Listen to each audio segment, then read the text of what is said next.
என் இனிய தமிழ் மக்களுக்கு புரிசெய்ரா சுந்தரின் அன்பான வணக்கங்கள்.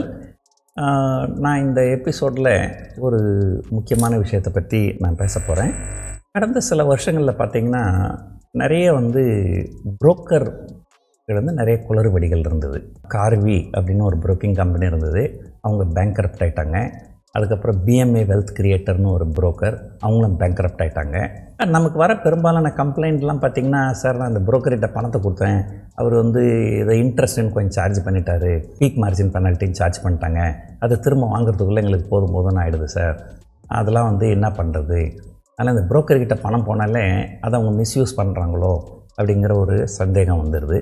அதுவும் இல்லாமல் நிறைய பேர் என்கிட்ட கேட்குற முதல் கேள்வி என்னென்னா, சார் நாங்கள் புரோக்கர் நம்பி காசு கொடுக்குறோம், நாளைக்கு புரோக்கர் பேங்க்ரப்ட் ஆகிட்டால் நம்ம காசு என்ன ஆகும், நமக்கு ஏதாவது கிடைக்குமா, நமக்கு என்ன சேஃப்டி இருக்குது அப்படின்ட்டு.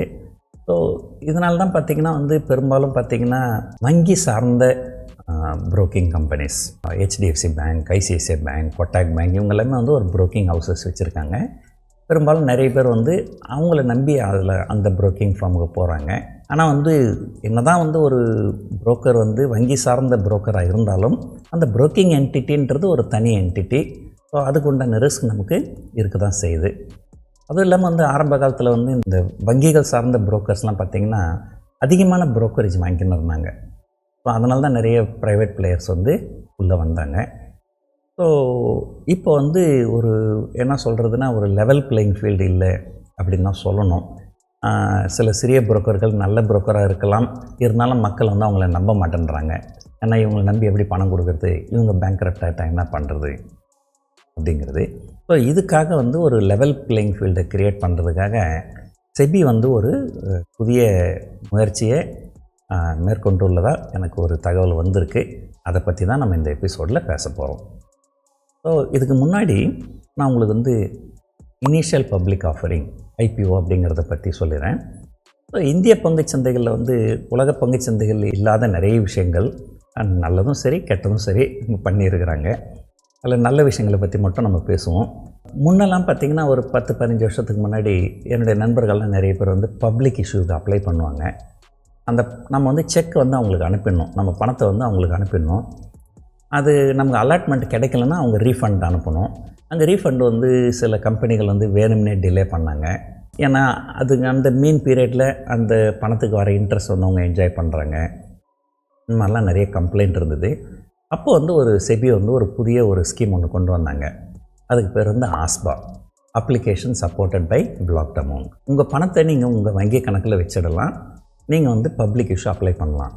அப்ளை பண்ணும்போது நீங்கள் ஒரு உதாரணத்துக்கு 1 லட்ச ரூபாய்க்கு நீங்கள் ஒரு பப்ளிக் இஷ்யூ அப்ளை பண்ணுறீங்கன்னா, அந்த 1 லட்ச ரூபாய் உங்கள் வங்கியிலேருந்து வெளியே போகாது, உங்கள் வங்கியிலே இருக்கும். ஆனால் உங்கள் வங்கி அதை பிளாக் பண்ணிவிடுவாங்க. இப்போ உங்கள் சேவிங்ஸ் அக்கௌண்ட்டில் ஒரு 2 லட்சம் இருக்குனாக்கா 1 லட்சம் பிளாக் பண்ணிவிடுவாங்க. அந்த 1 லட்சத்தை நீங்கள் யூஸ் பண்ண முடியாது. ஸோ உங்கள் பணம் உங்கள் வங்கியில் மட்டும்தான் இருக்கும்.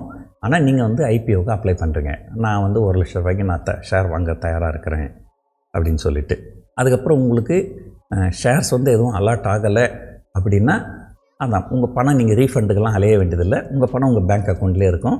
உங்களுக்கு ஷேர் அலாட்மெண்ட் ஆகலைன்ற விஷயம் வந்த உடனே உங்கள் பேங்க் அந்த பிளாக்கை ரிமூவ் பண்ணிவிடுவாங்க. அதை பண்ணி நீங்கள் அந்த பணத்தை யூஸ் பண்ணிக்கலாம். சப்போஸ் ஒரு வேளை ஒரு 10,000 ரூபாய்க்கு தான் உங்களுக்கு ஷேர் கொடுக்குறாங்க, நீங்கள் 1 லட்ச ரூபாய்க்கு அப்ளை பண்ணுறீங்க, ஆனால் 10,000 ரூபாய்க்கு தான் உங்களுக்கு ஷேர் கிடைக்குதுன்னா, அந்த 10,000 மட்டும்தான் உங்கள் வங்கியிலேருந்து வெளியே போகும் அந்த ஷேருக்காக. ஸோ அப்போது அந்த பார்ஷியல் ரீஃபண்டுன்னு சொல்லுவாங்க, அந்த பிரச்சனையும் கிடையாது. இது ஒரு என்ன சொல்கிறதுனா, ஒரு புரட்சிகரமான திட்டம் அப்படின்னு சொல்லலாம். நிறைய பேர் கொஞ்சம் லோ ரிஸ்க் எடுக்கிறவங்க, சரி நம்ம பணம் தான் அனுப்பலையா, நம்ம பணம் வங்கியில் தான் இருக்குது. நீங்கள் பார்த்தீங்கன்னா சில பேங்க்லாம் கொஞ்சம் 2வது 3வது கட்டத்தில் பேங்க்லாம் பார்த்திங்கன்னா உங்களுக்கு சேவிங்ஸ் அக்கௌண்ட்டுக்கே 6% 7%லாம் வட்டி கொடுப்பாங்க. அதில் பணத்தை வச்சுட்டு நிறைய பேர் பப்ளிக் இஷ்யூ அப்ளை பண்ணுவாங்க.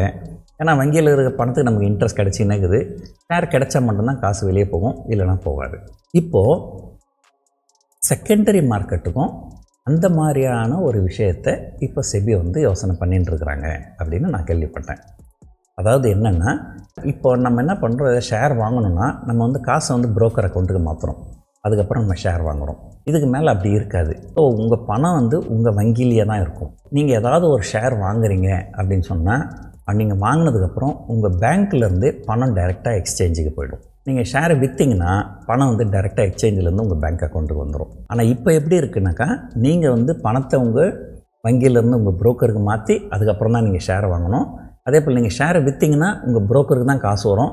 அந்த காசை நீங்கள் தான் திரும்ப பேங்க்குக்கு அனுப்ப சொல்லணும். இப்போ என்ன பிளான் இருக்குன்னா செபி கிட்ட, இந்த புரோக்கரை வந்து நடுவில் வந்து எடுத்து விட்டுறாங்க பணம் சம்மந்தப்பட்ட விஷயத்தில். மற்றபடி உங்களுக்கு ஒரு புரோக்கர் அக்கௌண்ட் வேணும், நீங்கள் புரோக்கரேஜ் கொடுக்கணும்.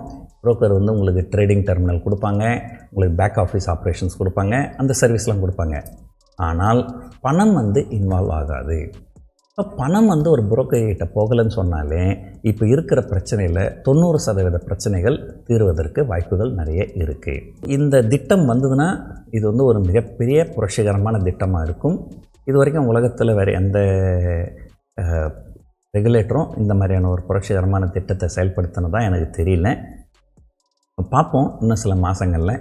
ஸோ இந்த மாதிரி ஒரு நல்ல விஷயங்கள்லாம் நடந்ததுன்னா இன்னும் நிறைய பேர் வந்து பங்குச்சந்தையில் பயம் இல்லாமல் முதலீடு பண்ணுறதுக்கு வருவாங்க. அது நம்மளோட பங்குச்சந்தைகளுடைய நல்ல ஒரு முன்னேற்றத்துக்கு அது ஒரு காரணமாக அமையும். ஸோ இந்த வீடியோ உங்களுக்கு பிடிச்சிருக்கும்னு நினைக்கிறேன். நன்றி, வணக்கம்.